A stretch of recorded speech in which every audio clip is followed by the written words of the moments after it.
Welcome back. I got Bronson Hill on the line. Bronson, how are you? I'm good, Michael. How you doing? I am good. I've been looking forward to this one for a while now, so I'm glad that the day finally showed up and we're here. So why don't you share a little bit about you and then we'll jump into the conversation. Yeah, awesome. Great to be able to chat today. And yeah, so my background, I was a well-paid medical sales professional, was making over 200K per year.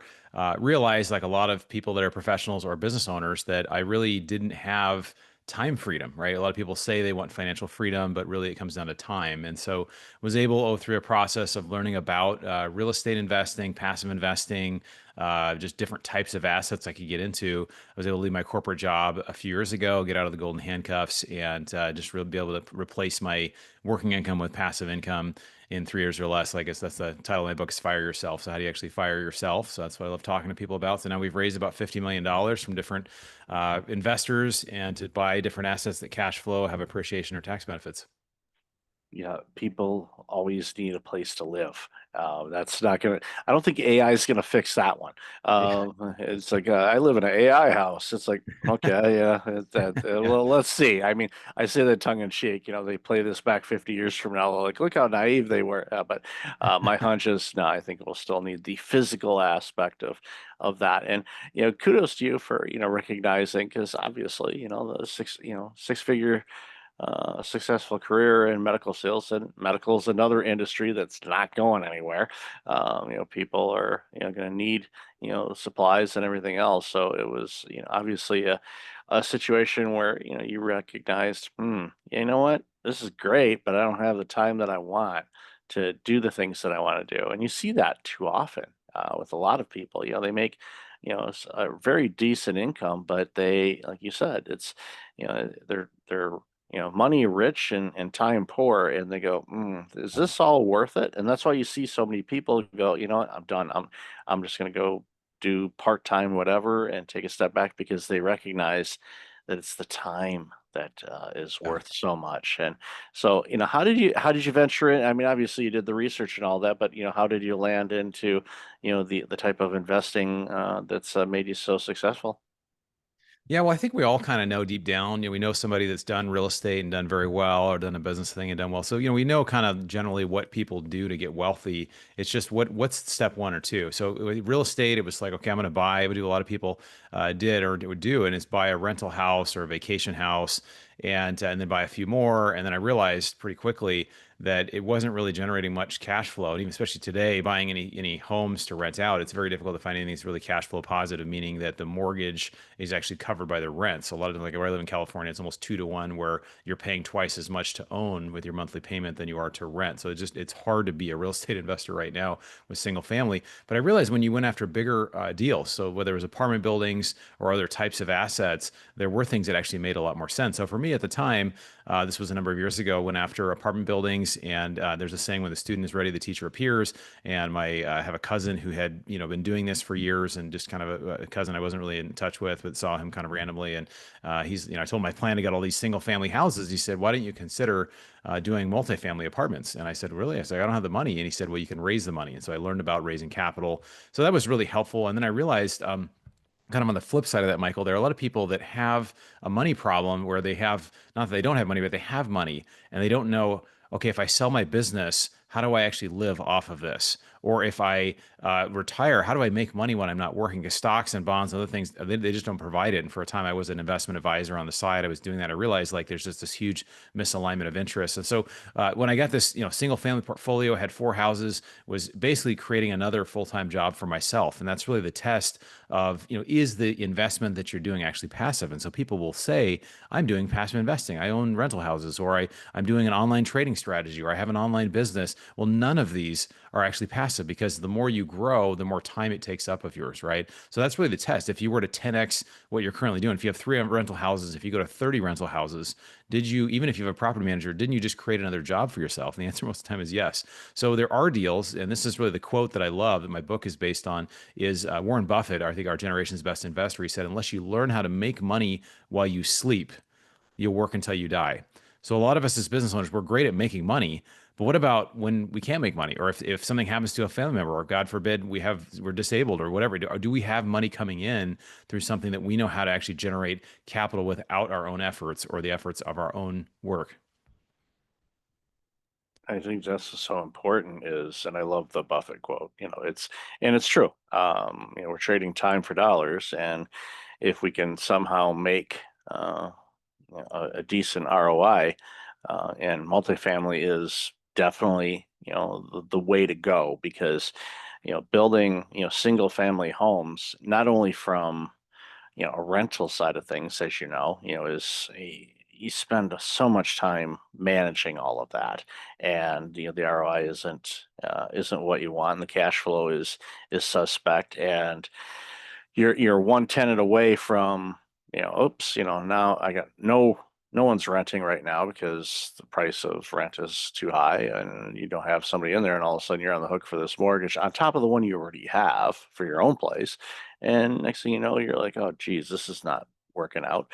Where the multifamily, quite frankly, is a much better option because apartments don't tend to stay empty unless they're in a really rough area, and even then, they tend to be occupied most of the time. And as crazy as it sounds, it's a whole lot easier to pretty much manage a property with multiple units than it is with just a single family.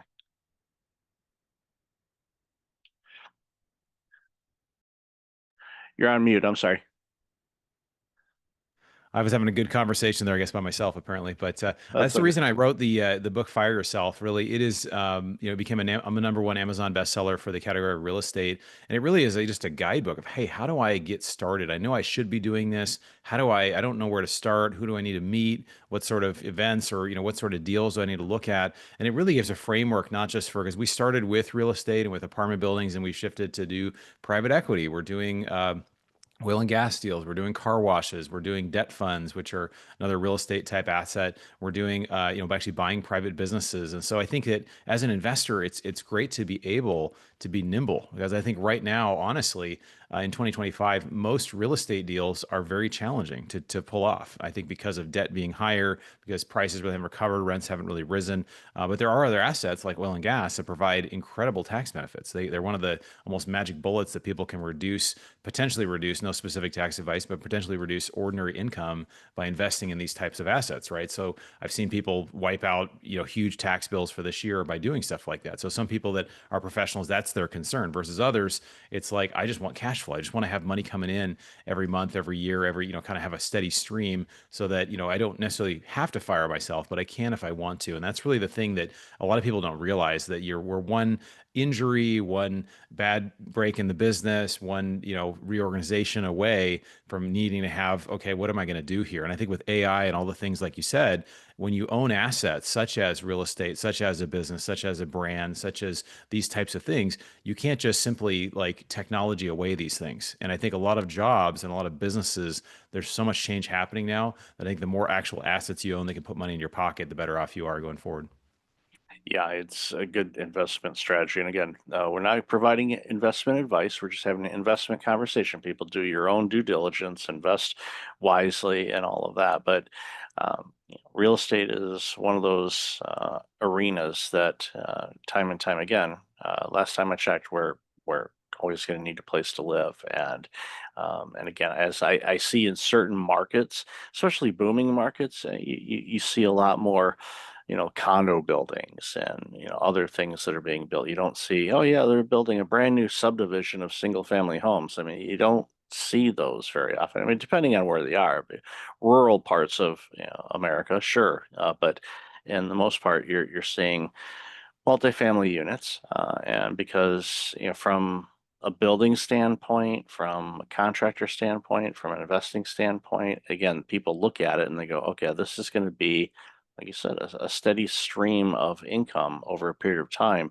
and it just yeah, and and more predictable, quite frankly. As far as maintenance is concerned, yeah, you're going to have the anomalies. Maybe the HVAC system goes out or something like that, but that's going to happen over time and you can plan for it accordingly. But in a house, or a leaky roof or busted pipes or things like that, again, you gave up your 9 to 5, and all of a sudden you're like, well, now I'm the maintenance guy, and like, okay, or I got to hire somebody to do that. And you just see, that revenue stream, as you discovered yourself, just get smaller and smaller. And I look at people that, are doing that, and I'm like, well, I mean, if you love doing it and you're really handy at it and all that stuff, and it gets you out of the house or something, that's fine. I have a family member that, rents a home, and, it's a husband and wife that own the thing, and, the husband's the handy person, and he said he loves it because he gets out of the house. He Yeah. likes doing it. And I was like, well, I don't want to go in the dynamics of that relationship, but there are people that like that. That's fine. But as far as are they retiring, or are they going to be in their 60s and 70s and have to go fix, busted pipes and stuff? Yeah. I don't think a Yeah. lot of people want to do that. Where, this model that you talk about, and obviously the various models that you briefly mentioned there a moment ago, again, eh, diversify and, get different revenue streams coming in. So what happens when you do that is, doesn't matter what's going on in the market. There might be some sectors that do better than others during certain period of times, but when you're diverse, guess what? It flows no matter what. It's like, okay, yeah, we get a little bit more from this one, maybe a little less from this one, but at the end of the day, it's all about cash flow and, again, getting more time back. Exactly. And that's really to your point. I mean, for the couple that's doing the work, and I've talked to people and they're like, "Oh yeah, but I'm getting a 25%, return per year or whatever." And I say, "Well, are you valuing your time? Are you actually valuing what you're doing?" And the challenge, that yeah, what happens if people want to retire? And I had a conversation recently with someone and they said, "Hey, this is just all new to me. I've done it where they were a real estate person and they've managed their own stuff themselves. Their dad was like that." And I said, "How was that for your dad?" And she said, "Well, just my dad was always gone. He was always doing this all the time. He never trusted anybody." And I said, "Well, how, like, is that what you really want for your life?" And she's kind of like, "Well, no, I want to be able to have actually time freedom." And so, like you said, there's people who enjoy it, but if you're really looking at it as a wealth, creation, wealth preservation tool, I think that you really need to look at what are the actual returns on your time and is this actually something? And I will say this, there's no such thing, Michael, as fully passive income. And the reason why is because no one really cares about your money the way you do. So you can't fully delegate that to somebody else. Even if you have an investment advisor or whatever, and I can get into, why I don't think investment advisors in a lot of cases have your best interest in mind. But I think in general, if you understand what you're doing, you do work on the front end, you're able to understand what the deal is, what the risks are. If you don't understand, hey, here's the ways I'm going to make money, but more importantly, here's the one or two primary risks of the ways that I could lose money, then if you don't really understand those things, you probably don't understand that you haven't looked close enough. You really don't understand it well enough. And even Warren Buffett, one of our best investors ever, has said, "I don't invest in things I don't understand." And so I think it's really important to find out that you understand it. And so you're doing your work on the front end. And then you choose to invest with a group. There's groups like ours, there's many groups out there doing this. And then you basically are at a hands off, that you're not taking the calls, you're getting reports, you're getting updates, but someone else is doing the work, right? So you're getting that, what we call mailbox money, right? You're getting that money that shows up every month, every quarter, consistently. It reminds me of a story of somebody that I know that was in, multi-unit investing and things like that, and had several deals, and, made a ton of money. But he had one deal that I'm not going to go into any details or anything like that, but it did not go well. And, a lot of legal matters got involved, and, had to settle and all that stuff. And it was a pretty big chunk settlement that he had to cough up for this. And not to scare people on that, but it hammers home that point where it's like, yeah, I could do this and this. It's like, not to be negative, but okay, what could go wrong on this? What's the risk factor in this? And as an investor, you need to know that. And I think that's where a lot of people, yeah, especially when it started making it easier to trade stocks on your phone and things like that, or digital currencies and things like that. A lot of people got burned bad because they didn't understand the risks. They didn't know about stop limits. They didn't know from a stock or investing standpoint. They didn't, or they went, ooh, margin, I like this, and then I get to buy more, and all of a sudden it tanks, and all of a sudden, they say, hey, you owe us this, and you go, ooh, I don't have that in my account, and they go, hey, you owe us this, and all of a sudden, that's a really bad situation, and there's always risk involved when it comes to this kind of stuff, but the more you know, and again, this is where you had a mentor when you entered the space. It's good to have mentors that have been there. They'll share the stories. They'll say, okay, there's this and this. It doesn't eliminate the chance of something going bad, but it helps mitigate it because you'll learn what to look for and what not to. Yeah. There's one thing I wish I had known. I think when I started, I think this is a kind of a shortcut for this that I think everybody listening, that if you're like, hey, I'm interested in this, you mentioned a mentor. I also think of having peers. I think that the transformational relationship when it comes to investing is finding other investors that are not pitching anything, right? So in finance, you're aware of this if you've been around business finance for a long time. Everybody's kind of selling something, right? I mean, myself included, we have deals. We want everybody to do our deals. We think they're great. But when you meet another, you go to a meetup or a conference about investing, and that's where it's worth investing your time, right? So you invest your time and you educate yourself first. You get in the room and you find someone else who's been doing this for 15 years, and they're like, oh, here's my worst failure. Here's my success. Here's the group. I would work with these guys all day long. These guys I would watch out for, right? That person is not trying to pitch you anything. They don't have a dog in the fight, except they want to share information. They want to do really well with their investments, and they want hopefully you to do as well. So those are the things what most people I find that are busy professionals, business owners, they don't take the time to go get in the room, whether it's paying to be in the room at a conference or going to a mastermind. We actually have a mastermind for high net worth investors that we gather once a quarter, and we just have conversations. We have virtual calls as well, just to kind of get people in the room to have those conversations. And again, that's why I call it transformational, because the conversations are great. It was like, here's how I made $1 million. But if somebody says, well, here's how I lost $1 million in the deal, well, that's an even better conversation because they're sharing kind of that behind the curtain Wizard of Oz moment where you can really see what didn't go well, right? And these people, there's no agenda there. There's nothing behind there except, hey, we want to share information. So that's where I think is really the shortcut for people that really do well in this. Yeah, it's important to talk with people, and those people want to share, because they want people to be successful. They figure, hey, if I can help somebody avoid the pitfalls that I did, guess what? I just made something better for them. That doesn't mean that that individual is not going to have their own pitfalls. So guess what? You pay it forward and you do the same thing, and you share your knowledge years down the road at the conference, and help people. So I see behind you, you've got your book, and I know you're working on another one. Why don't you talk about that? Yeah, so I wrote the first book, Fire Yourself, just as a guide for all these conversations I've had with people. The doctor that's worth, $3 to $5 million who's only invested in stocks, or as a money person. Just how do I get started? And that's really a guide for that. And then in the midst of all these conversations, thousands of conversations with high net worth people, I realized that, Fidelity Investments in 2019 had a study that came out, and they found that 86% of millionaires are self-made, which is very contrary to the common belief. Most people, you kind of poll people in our society, most people believe, about 60% of people believe that people became wealthy because they inherited or they had advantages to help them get that wealth. But 9 out of 10 people actually learn and they figured out a way to do it on their own. And so it's actually very opposite. So I think that, for this, that there are some mindsets around wealth.